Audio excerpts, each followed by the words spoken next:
শরীয়তপুর জেলা, গোসাইহাট হচ্ছে উপজেলা। আর যে গ্রামটি বা মহল্লায় বর্তমানে আমরা আছি, এই গ্রামের নাম হচ্ছে ফুলের পট্টি। তো এই গ্রামটি যেখানে আছি এইখান থেকে নাগেরপাড়া হচ্ছে 1 কিলোমিটারের মতো দূরত্ব। তো এইখানে আমরা আজকে একটা বিয়ের একটা অনুষ্ঠানে প্রোগ্রামে আসলাম।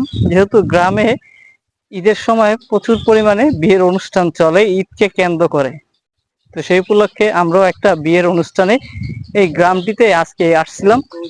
তো বাসায় ঢোকার পরে এইখানে বিদ্যুতের অনেকটা লোডশেডিং, এর কারণে প্রচন্ড পরিমাণে গরম।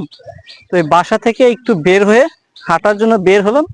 তো এই বাসার অপোজিট সাইডে একটা গাছের বাগানের ভিতরে আসলাম। আমাদের এইখানে মানে এতটা পরিমাণে ঠান্ডার পিছনে যে পুষ্করিণীটি আপনারা দেখতেছেন, এটি হচ্ছে একটি মৎস্য খামার।